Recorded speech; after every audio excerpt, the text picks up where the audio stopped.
इंसान और सभी जीवित प्राणी एक बहुत ही जरूरी इच्छा से प्रेरित होते हैं, जीना और प्रजनन करना। यह बायोलॉजिकल इंपेरेटिव जो हमारे डीएनए में ही लिखा है, करोड़ों सालों से धरती पर जीवन को आकार देता आया है। लेकिन क्या सिर्फ बच्चे पैदा करना ही हमारे अस्तित्व का मकसद है, या फिर इंसानी अनुभव में कुछ और भी है, कुछ ऐसा जो सिर्फ अपनी पीढ़ी को आगे बढ़ाने से बढ़कर है? यह सवाल सदियों से दार्शनिकों, धर्मशास्त्रियों और वैज्ञानिकों को उलझाता रहा है। प्राचीन यूनानियों से लेकर आज के विचारकों तक जीवन का अर्थ खोजने के लिए अनगिनत रास्ते तलाशे गए हैं, जो ब्रह्मांड में हमारे स्थान पर विविध दृष्टिकोणों की एक झलक दिखाते हैं। कुछ का तर्क है कि हमारा उद्देश्य अपने बायोलॉजिकल डेस्टिनी को पूरा करने में है, अपनी लिनेज को आगे बढ़ाना है।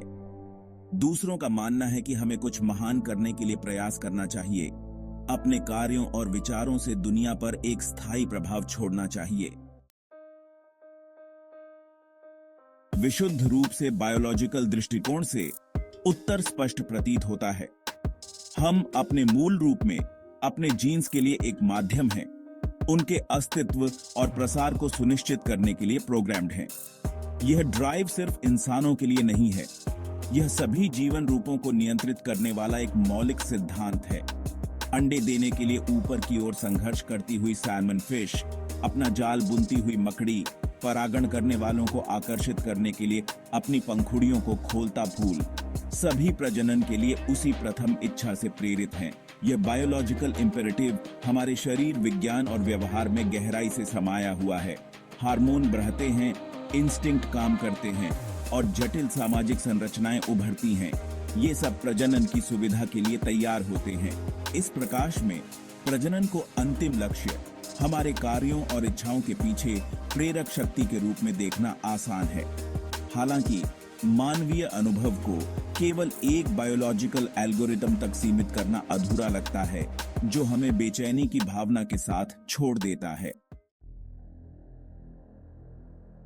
पूरे इतिहास में दार्शनिकों ने जीवन के उद्देश्य के प्रश्न से जूझते हुए कई तरह के दृष्टिकोण प्रस्तुत किए हैं, जो हमारे होने के एकमात्र कारण के रूप में प्रजनन के सरलीकृत दृष्टिकोण को चुनौती देते हैं।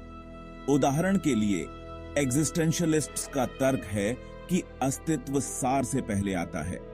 हम इस दुनिया में बिना किसी पूर्व निर्धारित उद्देश्य के पैदा हुए हैं, अपने स्वयं के अर्थ बनाने और अपने मूल्यों को परिभाषित करने के लिए स्वतंत्र हैं।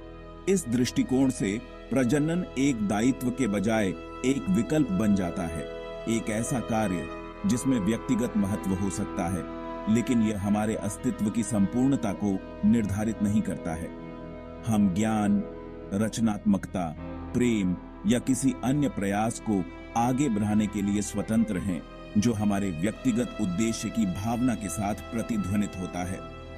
दूसरों को खुद से बड़ी किसी चीज में योगदान देने में अर्थ मिलता है, एक ऐसी विरासत छोड़ना जो उनकी अपनी मृत्यु दर से आगे तक फैली हो।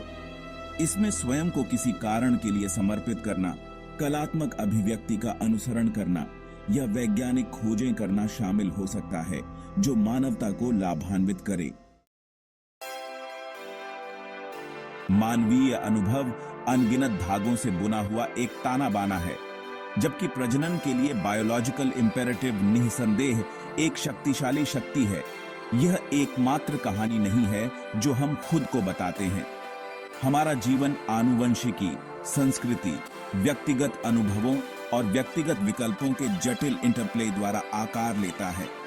हमें प्यार, दोस्ती, रचनात्मकता, बौद्धिक खोज, आध्यात्मिक अन्वेषण और अनगिनत अन्य प्रयासों में पूर्णता मिलती है, जो हमारे और दूसरों के जीवन को समृद्ध करते हैं। हम अपने आसपास की दुनिया को समझने, अपनी पहचान बनाने और खुद से बड़ी किसी चीज से जुड़ने का प्रयास करते हैं।